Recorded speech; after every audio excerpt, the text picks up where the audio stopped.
The title of this video, Can One Cop Defend Himself Against 20 Criminals? I'm Kevin Donaldson, a retired police officer from New Jersey, and today I'm surrounded by 20 criminals. This is such a good debate performance by this officer, I think because he is so calm. You said you hate cops because you had a bad interaction with a cop or a small group of cops. So for you to hate a group of people by the interactions based on one person, it's irresponsible. He uses questions in such an effective manner. It is? Yes. You should take your own advice. How so? He speaks slowly and he's grounded in logic. Y'all don't respect us at all.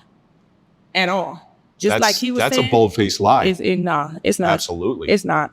Y'all judge us by just looking at us. We don't have to do nothing.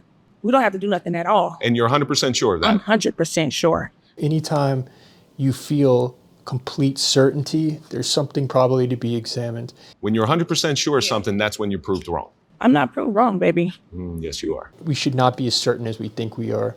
Ask questions, because what we are most certain about is often where our blind spot is. So throughout my career, you're telling me that every black person or brown person that I came in contact with, I treated them unfairly? I don't know who you came in contact with, but most of y'all do. But you just said all. Now you're going back to most. I don't like none of y'all, to keep honest. Because to be that sure of something, that's a generalization. And people do this all the time. I do this too, and I try and catch myself doing it. Anyone who won't change their mind will never change anything, so. I ain't met not one good cop yet. So what would you do if a white person came up and said, I don't like any black people? That's his opinion. Just like yours. Yeah. All blah, blah, blah are blah, blah, blah, blah, blah. It's an oversimplification of reality. Things are never that certain. Would you say that's an irresponsible statement? Because I would. No. Everybody got their own opinion. Until your opinions are changed. I wouldn't change nothing. I guess none of y'all are. Racism is going to happen, but it's a mistake. I think we should all have the wisdom to be able to acknowledge that. Most of us getting killed every day. Most of you? Yeah, y'all just killed that lady for no reason. Wait a minute. Most black people are getting killed every day. We could do a statistical breakdown on that. So that means out of 320 million, approximately 320 million people in the world, if you do the math, you're looking at about what? I don't know, we'll say a nice round number, 50 to 60 million black people in the country, okay? That's what the statistics say. Statistics aren't gonna lie on that one. So most of them, that would mean over 30%, that's 25 to 30 million people are getting shot by black people, or shot by cops. So your claim doesn't hold water. Good job, Flagner. This guy does a good job of dispelling that notion and showing that if you shoot someone in the back, you are going to go to jail point blank. And it's not just beating, as you guys are shooting them in the back. If he truly shot that person in the back, and with all the cameras around here, the truth will come out. If he truly shot that person in the back, he's going to jail. He's giving up his freedom. All right? You cannot shoot somebody in the back. The only time I've ever seen that pass grand jury is when somebody had a gun shooting back at him like this. It's the only time I've ever seen that. So why does it continue? Because the media has an interest in showing you what causes people to continue to watch. They want eyeballs. They show the outstanding, strange stories because they are strange, which makes them inherently interesting. That causes people to watch the news, and then they think this is happening at a higher frequency than it actually is. The lens which we view a story through affects how we perceive the story. There's different angles on every story, we know that. We see bias in the news, and that brings us to today's sponsor for this video, Ground News. This app and website lets you think more critically about the information that you consume by gathering the world's news in one place and providing context on each source. It's designed to allow you to step back and see the bigger picture by seeing how these different outlets take a different angle. For instance, let's take this article covering reforms following the death of George Floyd. Notice how Ground News breaks it down. You can compare headlines from various sources, some leaning left, others leaning right, and a few that aim to stay in the middle. Look at the differences in tone, emphasis, and even the choice of words. The same story viewed through two different angles. Ground News also allows you to view the ownership, an important detail that often dictates what aspects of the story are given prominence and which voices are amplified or silenced.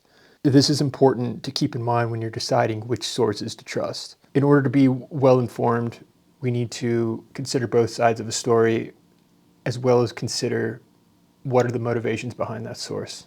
Ground News is one of the best tools that I found to be able to do this. I use it often to make these videos, prepare for these videos, and analyze the stories covered. Go to ground.news/Smith or scan the QR code on the screen. My link will get you 40% off their premium Vantage top tier plan. So thank you to Ground News for sponsoring this video. I don't personally know if you have ever judged someone based on their race, their ethnicity, their skin color, maybe just their appearance in general. Apparently this lady's a criminal because all these people are supposed to be criminals. She does not look like a criminal. That's me making a judgment. I mean, I judged you. Everyone judges appearances. The moment I saw you walk in, I knew you were the cop. American flag tattoo. You arrived early. That's not judging someone. That is making a deduction based upon the evidence of what you see. Those are two very different things. I think there are a lot of cases where cops are heavily influenced by those around them. Everybody's influenced. We all do that. But I'm telling you, there is no police academy in the world that treats go after this race as opposed to this race. If you get pulled over and you're doing nothing wrong, you need to thank the police. I'm going to tell you why. Because they're looking out for you. They're looking out for your community. I try and remind myself of that when I drive down and I see like a speed check or whatnot. That is making all of us safer, just as a deterrent. I was driving through Alpine, New Jersey, which is one of the wealthiest neighborhoods in New Jersey, and I got pulled over, and I got ripped out of the car. I didn't have a problem with it. If you're not doing anything wrong and you get stopped, then nothing's going to happen to you. They do embarrass us. You get embarrassed every day. That's stuff you got to get over. He just bluntly says the truth. You are going to get embarrassed.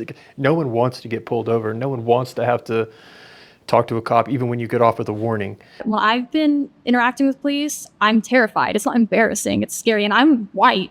Why are you terrified? That is the best question in that moment to ask. So why are you terrified? Let's see if she can actually give a specific example. Because it's scary. I've watched this. Cops driving down the street and parents pick their kids up. What are you teaching that kid? The fact that you're terrified is on whoever taught you to be terrified. We're not pulling you over for no reason. We're pulling you over because we have something, or we're looking for something. You might not be that person, but we're looking for something. So there is no reason to be terrified. And this is an important idea that changes one's perspective. This changed my perspective when that Harvard professor, Roland Fryer, conducted research at Harvard on police behavior and analytics. And I had colleagues take me to the side and say, don't publish this.